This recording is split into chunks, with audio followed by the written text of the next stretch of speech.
న్యాయం జరుగుతుందని భావించే వాళ్ళే నాతో నడుస్తారు. నాతో నడిస్తే న్యాయం జరుగుతుందని భావించే వాళ్ళే నాతో నడుస్తారు.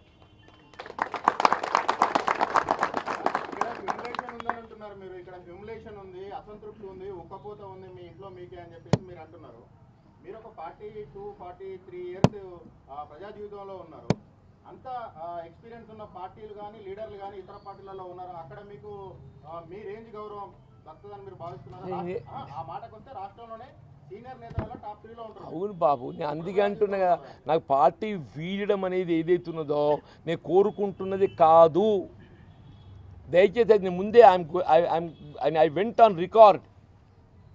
నేను పార్టీ వీడడం అనేది నేను ఎంత హ్యూమిలియేషన్లో సఫకేషన్లో ఆ నిర్ణయం తీసుకునే పరిస్థితి ఏర్పడుతుందో అని చెప్పా. నేను ఎవడు కూడా 4 దశాబ్దాల అనుబంధాన్ని వీడాలి అని చెప్పి కోరుకోడు.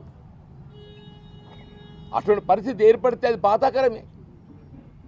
ఆ బాధకి ఉపశమనానికి ఏదైతుందో there is no other option. When there is no other option.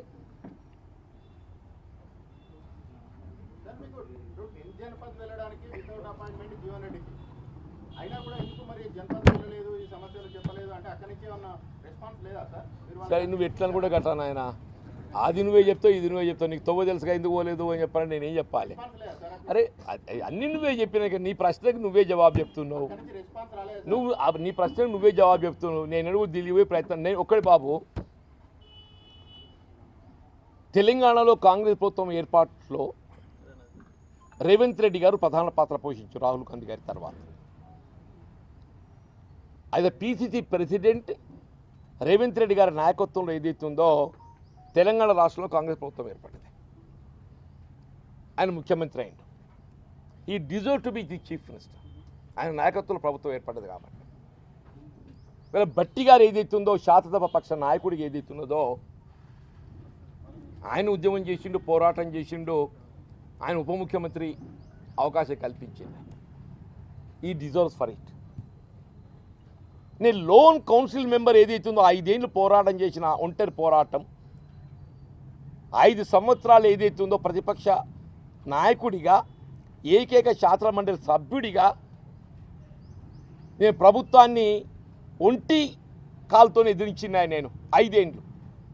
ఆమె not deserve to become minister. ఆమె not deserve to become minister. మరి ఆనాడు కూడా జనపద్ పోలేదు, ఢిల్లీకి పోలేదు మా మిత్రుడు సారు. నేను ఆనాడు కూడా జనపద్ పోలేదు, ఢిల్లీకి పోలేదు.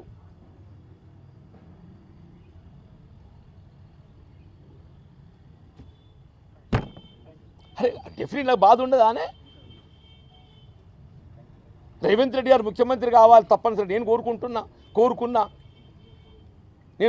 అంటున్నాను. భట్టి గారు ఉప ముఖ్యమంత్రి అయిండు, నేను కోరుకున్నా ఆయన ముఖ్యమంత్రి కావాలని. మరి నీ మంత్రి కావాలన్నటువంటి నాకు కోరిక ఉండకూడదా?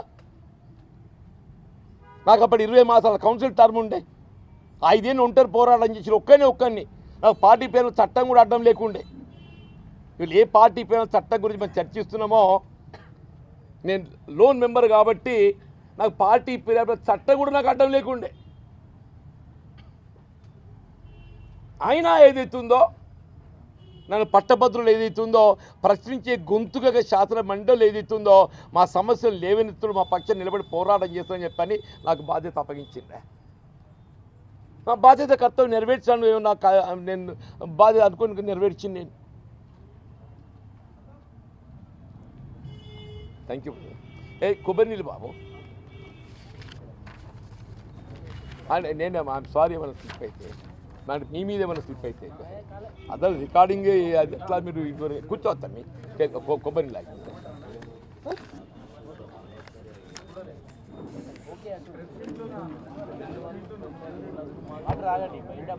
ముందు పోతున్నా అని చెప్పాను. సరే, అభివృద్ధి కొరకు ముఖ్యమంత్రి గారితో కలిసి పనిచేయటం, ఎవరైనా పని చేయాల్సిందే. డెమోక్రటిక్ సెటప్ లోపల ఏదైతుందో అధికార పార్టీ ఎవరున్నా కానీ ఒక ఎంపికైనటువంటి శాసనసభ్యుడు తన ప్రాంతం నియోజకవర్గ అభివృద్ధి కొరకు ఏదైతుందో ప్రభుత్వంతో కలిసి పనిచేయడం అంటే సమస్యలు ప్రభుత్వం దృష్టి తీసుకుపోవడం సహజం. అది వీళ్ళు ముఖ్యమంత్రి గారితో కలిసి పనిచేయడం అని చెప్పారంటే కాంగ్రెస్ పార్టీ అంతర్గత వ్యవహారాలలో జోక్యం చేసుకోవటమా? ఇప్పుడు నీ లక్ష్యం ఏదైతుందో నియోజకవర్గ అభివృద్ధి కొరకు ముఖ్యమంత్రి గారితో కలిసి పనిచేస్తున్నా అని చెప్పని పేర్కొన్నాం. All right. ఇవాళ నేను కూడా గతంలో ముఖ్యమంత్రి గారితో కలిసి పనిచేసింది, నేను కేసీఆర్ గారితో కూడా కలిసి పనిచేసింది. నేను 2014లో ఏదైతుందో కేసీఆర్ గారు ముఖ్యమంత్రి అయినప్పుడు నేను then I was elected MLA Congress party. నాకు నియోజకవర్గ అభివృద్ధి లక్ష్యంగా ఏదైతున్నదో నేను ఈ ప్రాంతంలో ఉండే సమస్యలను దృష్టికి తీసుకెళ్ళి ఐ గాట్ ఇట్ శాంక్షన్. ఎవరే కానీ చెప్పంటున్నాను. ఇవాళ ఏదైతుందో నువ్వు ముఖ్యమంత్రి గారితో కలిసి పనిచేస్తా అభివృద్ధి కొరకు అని చెప్పని పేర్కొంటూ కాంగ్రెస్ పార్టీ అంతర్గత వ్యవహారాల్లో జోక్యం చేసుకోవటం, నామినేటెడ్ పోస్టులలో జోక్యం చేసుకోవటం, కాంగ్రెస్ పార్టీ కార్యకర్తలు లభించాల్సినటువంటి యొక్క హక్కులను కాజేసే ప్రయత్నం చేయటం, స్థానిక సంస్థల ఎన్నికల్లో జోక్యం చేసుకోవటం, పైపెచ్చి ఏదైతుందో జీవన్ రెడ్డి గారు పార్టీ విడిపోవాలని చెప్పని ఎవరు కోరుకోవటం అంటే నిజంగా నాకు ఆ ఆలోచన ఏర్పడటానికి ఏదైతుందో కారకులు ఎవరు నువ్వు కాదని చెప్పంటున్నాను. నేను 16th Feb మున్సిపల్ చైర్పర్సన్ ఎన్నిక నాడు ఏదైతుందో అంటే selection of the candidates, chairman election ఇవన్నీ దృష్టిలో పెట్టుకొని కొంత మానసికంగా నేను కాంగ్రెస్ కార్యకర్తలకు నేను న్యాయం చేయలేకపోయిన ఒక బాధతో ఏదైతుందో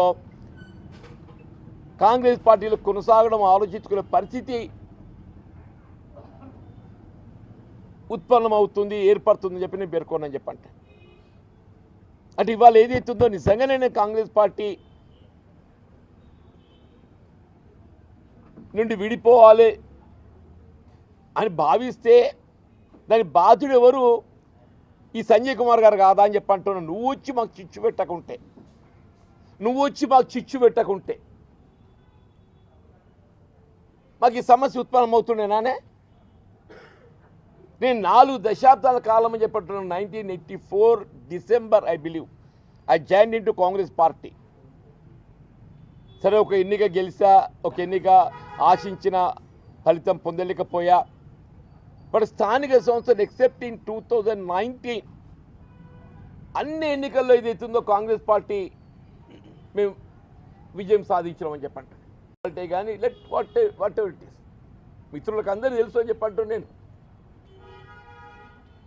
ఇప్పుడు భట్టి గారు డైరెక్ట్ ఎలక్షన్ మున్సిపల్ కౌన్సిల్ ఏదైతుందో అప్పుడు 32 అనుకుంటా 25-27 గెలిచినమే. తదుపరి దేశాయ్ గారు చైర్మన్ గెలిచినా కానీ కౌన్సిల్ ఏదైతుందో అత్యధిక స్థానాలు కాంగ్రెస్ గెలుచుకొని పాలక మండలి ఏదైతుందో కాంగ్రెస్ పార్టీ అధీనంలో ఉండే. గిరి నాగభూషణం గారు